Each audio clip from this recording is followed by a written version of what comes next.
And as America debates the right of free speech and the merits of building a mosque near the site of the September 11 attacks, many American Muslims feel they're becoming targets, that there's a growing tide of anti-Islamic sentiment. North America correspondent Lisa Miller travelled to Dearborn, Michigan, which is described as America's Islamic capital, to gauge the mood. The sun sets on another day on the Ramadan calendar. And hundreds of Muslims meet here at Habib's to break their fast. They celebrate their religion while worrying that more than ever it's under attack. There's more hatred against the Arabs. The whole picture, it's your brown hair, brown eyes, you're a terrorist. It's very sad because a lot of the media is portraying our religion, Islam, in a whole nother way. You're being looked down upon because you have that belief in that, home values. God forbid if somebody's Islam, it's terrorism or to kill people. It's not. I think a lot of arrogance is going on. That's what's happening.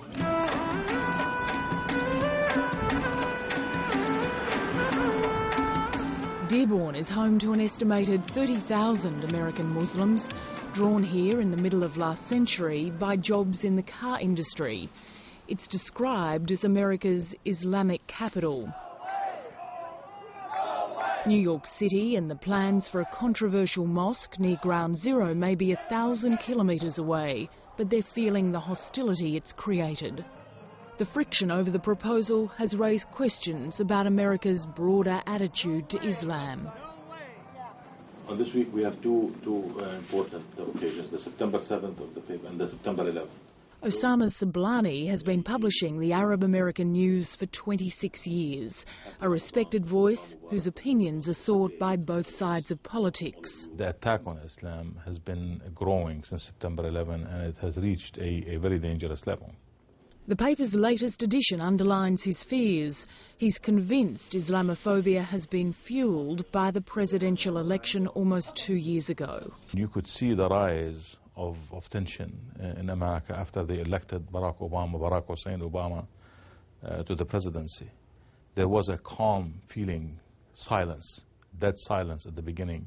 And then they started raising, the voice of unreason, the hate, and the fear has been spread more and more.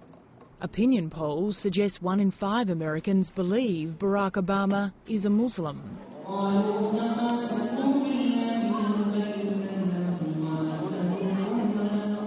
This is where Dearborn's Muslims turn for spiritual guidance, to the biggest mosque in North America, where late-night sermons are held simultaneously in English. Prophet Musa alayhi salam, one day, he asked Allah subhanahu wa ta'ala,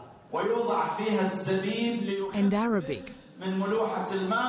Imam Hassan Kwazini wants to calm not only his congregation, but the Americans who fear its growing population. Some people in this country who depict it as an Islamic conquest, as Islamization of the United States, as Muslims trying to dominate the United States, which we all know these are not true.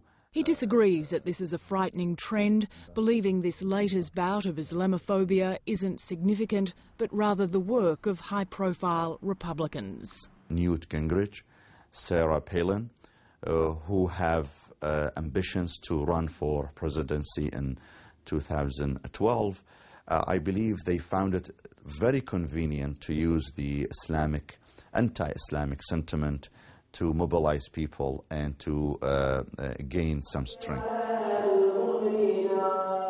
But those politicians have found fertile ground.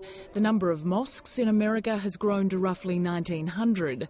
The Muslim population is estimated at 2.5 million.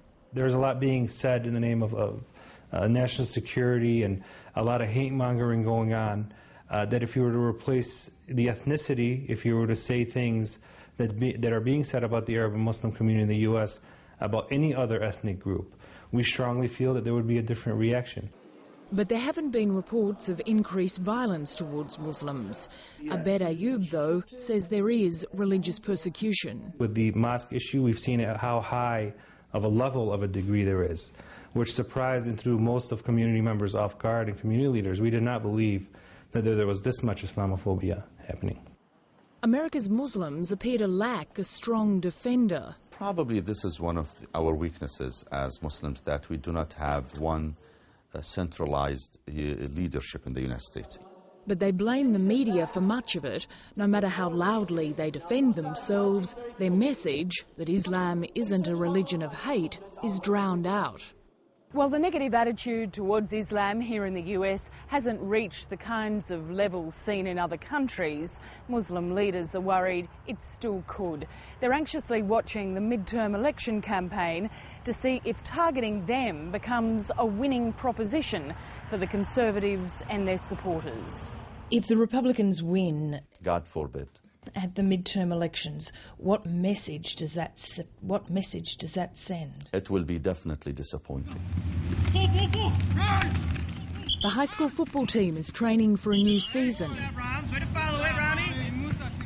Their religion is so important to them, they practiced for several weeks in the middle of the night to let the team observe the Ramadan fast during the day and play after they'd eaten. Not too many people know of Islam, they think, they give us a rep that we don't really have, I'm Muslim American, I'm Muslim before, I'm American, Arab American, and I love this country, and I'm just following my religion, that's it, like everybody else is. This 17-year-old has heard that a growing number of Americans apparently regard his religion with suspicion, but he's dismissive of fears it's become something more. I don't believe that there's really Islamophobia, We're just here like everybody else following their own religion. And even those with a more pessimistic view are hopeful America can overcome any intolerance. This is a country that has lots of experience in discrimination and in fighting discrimination, in misunderstanding and understanding. And it has a great mechanism of flushing out its diseases. I believe if we Muslims do our share and do our homework and we try harder to educate Americans about our faith, I believe Americans will no longer associate Islam with terrorism. Those spearheading the anti-Muslim sentiment declined to speak to Lateline, but some observers suggest their argument will only grow in strength as America continues to struggle with its history. Lisa Miller, Lateline.